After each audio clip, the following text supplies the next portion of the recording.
करार तुमसे है और इस जनता ये कहती है इस मेवात की बहार माननीय मुख्यमंत्री जी आपसे है, इस मेवात की बहार मुख्यमंत्री जी आपसे माननीय मुख्यमंत्री मनोहर लाल खट्टर, भारतीय जनता पार्टी, मनोहर लाल खट्टर। आवाज में जरा दम दिखाओ भाई। भारत माता के, भारत माता के। शहीद हसन खां मेवाती के, शहीद हसन खां मेवाती के। आज के इस विशाल जनसभा में हमारे बीच में केंद्र सरकार में हमारे मंत्री, इस इलाके के वर्तमान सांसद और आगामी आने वाले लोकसभा चुनाव में पुनः हमारे बने हुए प्रत्याशी राव इंद्रजीत सिंह जी, हरियाणा सरकार में मेरे साथी मंत्री डॉक्टर बनवारी लाल जी, हमारे पुनाना के इस इलाके के विधायक जो अभी तक तो एक इंडिपेंडेंट विधायक थे, आज एक ये इतिहास बन गया कि भारतीय जनता पार्टी के पहले विधायक के रूप में जिनका नाम दर्ज हुआ, ऐसे हमारे भाई रईस खान जी, पार्टी के हमारे जिला अध्यक्ष श्री सुरेंद्र आर्य जी, चेयरमैन गौ सेवा आयोग श्री भानीराम मंगला जी, हमारे अन्य नेता आलम उर्फ मंडल, कंवर संजय सिंह जी, चौधरी औरंगजेब जी, दीपक मंगला जी, लक्ष्मण सिंह यादव जी, डॉक्टर दिनेश जी, दीवानचंद यादव जी, चौधरी तैयब हुसैन जी, चेयरमैन जिला परिषद श्रीमती अनीशा बानो जी, हमारे युवा नौजवान साथी डॉक्टर सारिक हुसैन जी, ब्लॉक समिति की चेयरमैन श्रीमती तहरा बेगम जी। विशेष तौर पर आज बहुत से इस इलाके के नेताओं ने विभिन्न पार्टियों से आकर के भारतीय जनता पार्टी ज्वाइन की, जिसमें भारतीय जनता पार्टी नगर पालिका के पूर्व चेयरमैन श्री अर्जुन देव चावला जी, वर्तमान चेयरमैन श्री अशोक गुज्जर जी, सभी हमारे पार्षदगण जिन्होंने आज पार्टी ज्वाइन की और आज की सभा में उपस्थित बुजुर्गों, नौजवान साथियों, नमस्कार, अस्सलाम वालेकुम। भाइयों बहनों, जैसा बताया कि मेवात नूह जिला, इसका मेरा आज 11वां दौरा है, 4.5 साल में 11वां दौरा, और मेरा दावा है कि अपने कार्यकाल में कोई भी मुख्यमंत्री इतनी बार इस इलाके में नहीं आया होगा अपने कार्यकाल में, कभी नहीं आया होगा। मैं क्यों आया इतनी बार? उसका एक खास कारण है। जब मैं मुख्यमंत्री बना तो मैंने एक एक जिले के बारे में जानकारी लेना चाहिए कि कौन सा जिला आज कहां खड़ा है, वहां के लोगों की शिक्षा कैसी है, वहां का स्वास्थ्य कैसा है, वहां के लोगों का रोजगार कैसा है, वहां के लोगों की आमदन कितनी है, वहां विकास के कामों की कहां का जरूरत है, कितना अगड़ा है, कितना पिछड़ा है। बड़ी हैरानी हुई कि 2 जिले बड़े आसपास के ये उभर करके आए। एक जिला गुरुग्राम जिला जो सब जिलों में सबसे आगे है, और एक जिला नूह जिला जो सब जिलों में सबसे पीछे है। देखो विडंबना, सीमा लगी हुई है। दोनों जिले कभी एक ही जिला होते थे और दोनों जिलों में इतना अंतर। ये भेदभाव क्यों आखिर? इस पिछड़ेपन का कारण क्या है?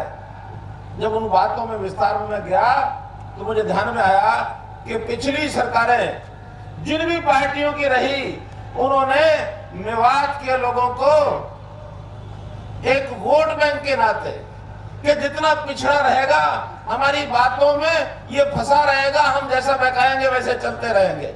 उन्होंने केवल वोट की खातिर आपको उपयोग किया, चाहे वो कांग्रेस के राज में मेवात जिले की हालत रही हो, चाहे इंडियन नेशनल लोकदल के राज में इसकी हालत रही हो। हमने उसी समय संकल्प किया कि नहीं, इस मेवात जिलों को अगर सबसे आगे नहीं तो कम से कम सबके बराबर में लाके खड़ा करना, ये मेरी जिम्मेवारी है, इसलिए मैं बार बार आऊंगा। मित्रों, हमारे मन में अपनी जनता के प्रति प्यार है। लोग पूछते हैं आपका परिवार, मैं कहता हूं भाई मेरा परिवार हरियाणा की पूरी 2.5 करोड़ जनता, ये मेरा परिवार है। और उस 2.5 करोड़ जनता में काम सबसे पहले किसके लिए करना? जो हीना रह गया, माड़ा रह गया, पिछड़ गया, पीछे रह गया, उसके लिए सबसे पहले काम करना, ये मेरी जिम्मेदारी है। कुदरत का असूल यही है भाइयों। घर में भी जब कोई बाप के सामने 4 बेटे, उसमें से एक थोड़ा कमजोर हो जाए तो बाप की जिम्मेदारी होती है उस कमजोर बेटे को थोड़ा सा आगे बढ़ाओ, कैसे ना कैसे मदद करो। हमने तभी से इतने विकास के कामों की यहाँ जरूरत थी, बहुत गिनाए हमारे पूर्व वक्ताओं ने, मुझे गिनाने की जरूरत नहीं है। मैं तो इतना ही बता सकता हूँ, ये तो ठीक है कि दिल्ली मुंबई का जो ये नेशनल हाईवे एक्सप्रेसवे जो बनेगा, इसके ऊपर 90,000 करोड़ रुपया लगेगा, लेकिन वो सारा मेवात में तो नहीं लगेगा। उसमें मेवात का एक 80-90 गांव का एरिया है जिसमें जितना पैसा लगेगा। लेकिन इसके अलावा जितने काम गिनाए गए, लगभग 4,000 करोड़ रुपया इस जिले के अंदर पिछले 4.5 साल में आया, और इतना कहीं नहीं आया। गुड़गांव का तो मैं नहीं कह सकता, वहां तो शायद ज्यादा लगा होगा, लेकिन बाकी जिलों में 4,000 करोड़ रुपया किसी गांव में नहीं लगा। और बड़ी समस्या यहाँ की क्या क्या मुझे ध्यान में आई, यहाँ पीने के पानी की, सिंचाई के पानी की, ये सबसे बड़ी समस्या यहाँ ध्यान में आई, सबसे बड़ी समस्या। ठीक है, ये 5 अंकों वाली बात बताऊंगा मैं, ये 5 अंकों वाली बात बताऊंगा। ये बैनर नीचे करो, विधवा अनाथ 5 अंकों की बात बताऊंगा मैं। बात सुनो, नीचे करो। अरे जितना बात तो सुन ली मैंने, नीचे तो करो, अभी बात तो करने दो। अरे सुन ली, देख ली, इसकी बात का जवाब दूंगा मैं, नीचे करो। एक को ये कठिनाई नौजवानों की रही है पिछली भर्ती में।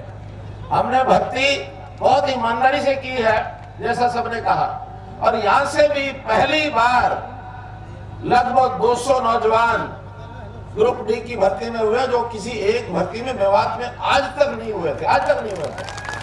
सब इंस्पेक्टर भी लगे हैं पुलिस में, यहाँ के ग्रुप डी में लगे हैं, अध्यापक भी लगे हैं। 400 नए अध्यापक हमने यहाँ भेजे हैं।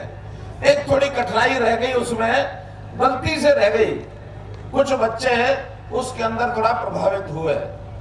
हमने एक नियम बनाया था, 2-3 नियम बनाए थे। एक नियम तो ये बनाया था कि जिसके घर में एक भी नौकरी नहीं है, उसको भाई थोड़ा सा प्राथमिकता देकर के 5 नंबर उसको ज्यादा दे दो, ताकि किसी घर में एक नहीं है पहले उसको एक नौकरी मिले। अच्छी बात की कि नहीं? अच्छी बात की कि नहीं?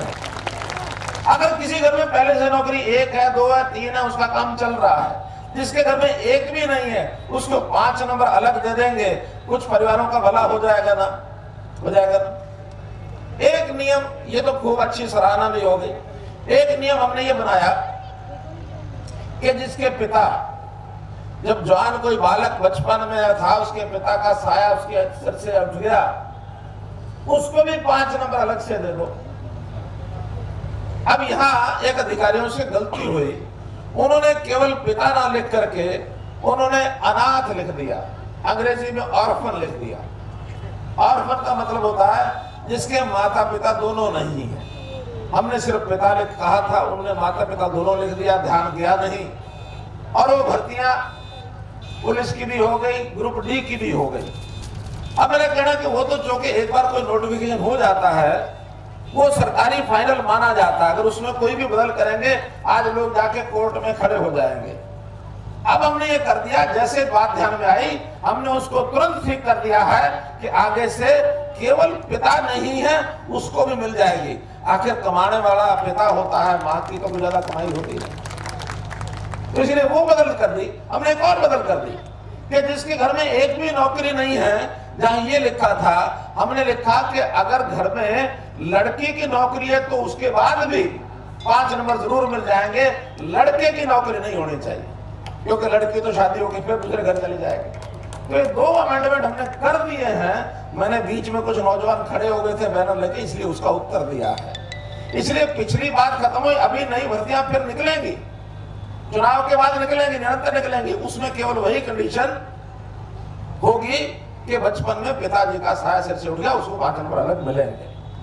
तो इसलिए मित्रों, मुझे भरी सभा में इसलिए जवाब देना पड़ा क्योंकि मित्र हमारे बैनर लेके खड़े हो गए थे। कुछ लोगों को लगा पता नहीं कोई इनका बहुत ज्यादा नुकसान हो गया है, एक गलती हुई, उसमें थोड़े से 10-20 नौजवान ये नहीं लगे, दूसरे लगे होंगे, लगे 18,218 है, उसमें कोई कमी नहीं आई है। तो इस नाते से मैं कह रहा था कि हमने विकास के काम इसलिए यहाँ कराए कि ये जिला पिछड़ा हुआ, इसको कैसे आगे बढ़ाया जा रहा है। यहाँ के रोजगार के लिए एक बड़ी समस्या हमको ध्यान में आई है, मैं लड़ाई लड़ रहा हूं उसकी। इस इलाके में हजारों नौजवान ड्राइवर हैं और ड्राइवर अपनी कई सालों से ड्राइविंग करके रोजगार चला रहे हैं।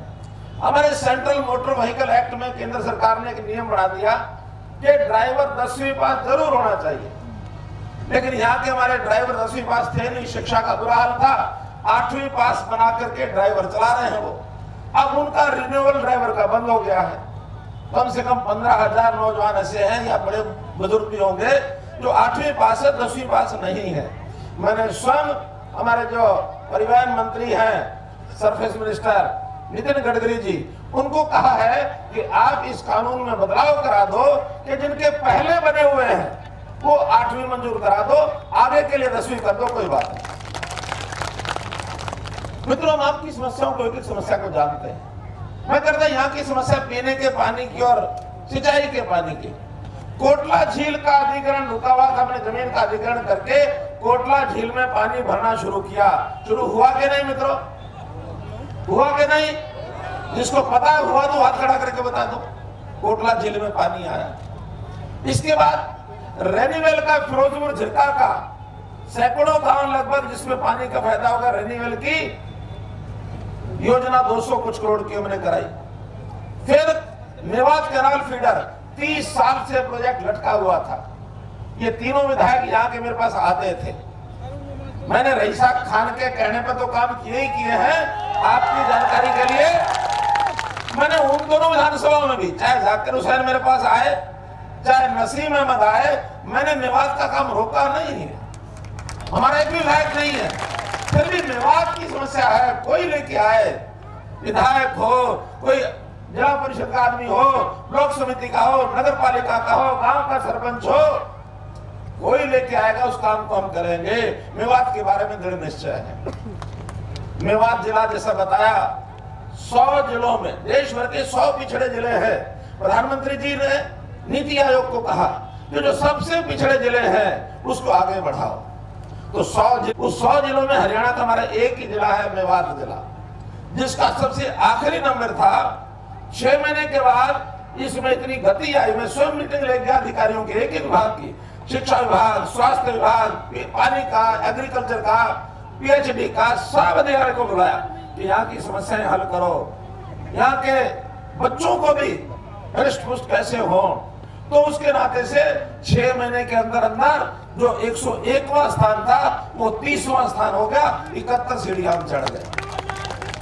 और वही जनवरी 2019 में 5 विभागों की समीक्षा होती है। 5 विभागों में 2 विभाग ऐसे हैं जिन पर हम तीसरे स्थान पर आ गए और 27 सीढ़ियां चढ़ गए। मित्रों, चाहे शिक्षा हो, स्वास्थ्य हो, पीने का पानी हो, सिंचाई का पानी हो, रोजगार हो, इन सब बातों में विवाद की तरफ हमारा ध्यान है। हमने केवल हम यानी सबका साथ सबका विकास, ये जो नारा है, इसके ऊपर ध्यान रखना है। और कुल मिलाकर आने वाले इस चुनाव के अंदर हम लोग पुनः से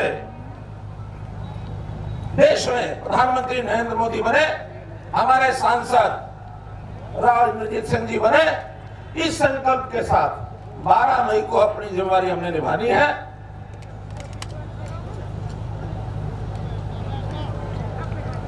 12 मई को हमने अपनी जिम्मेदारी निभानी है, जिसके लिए एक सूचना अभी आपको जानकारी के लिए कि राव इंद्रजीत जी गुड़गांव में अभी 19 तारीख को, आने वाली 19 तारीख शुक्रवार, आज 16 तारीख है, 3 दिन के बाद नामांकन करेंगे।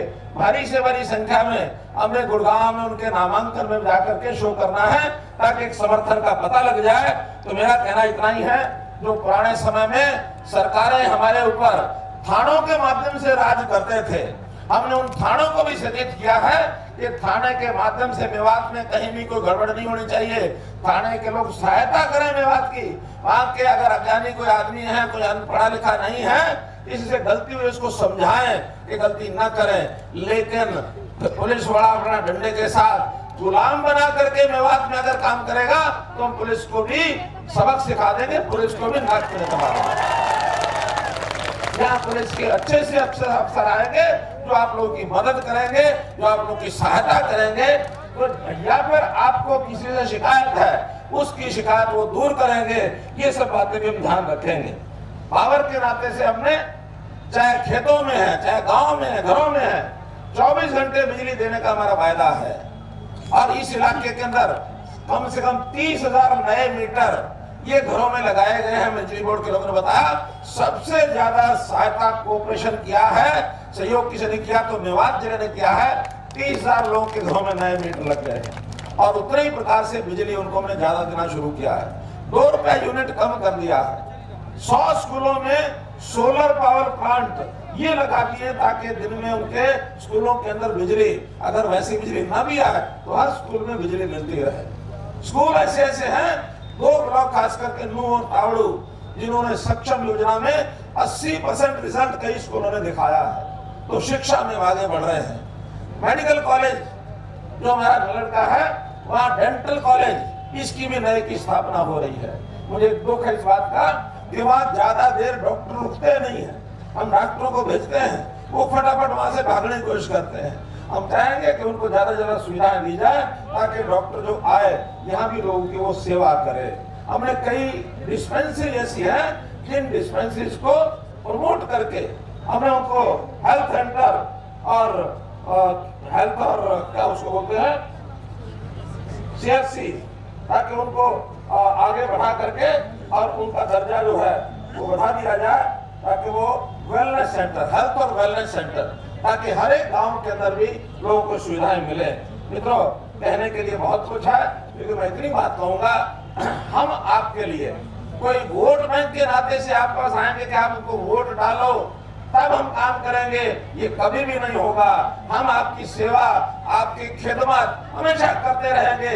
आपको जिस दिन ये अच्छा लगे कि आज भारतीय जनता पार्टी इससे हम संतुष्ट है, इसके लिए हम काम करने के लिए तैयार हैं, उस दिन, आज तो एक विधानसभा में आपने परिणाम दिखाया है, तीनों विधानसभाओं के तीनों विधायक भारतीय जनता पार्टी के बने, सांसद हमारे भारतीय जनता पार्टी के राव इंद्रजीत सिंह जी बने। यही अपील आपसे करते हुए मैं अपनी बात को समाप्त करता हूँ। भारत माता की बहुत बहुत धन्यवाद।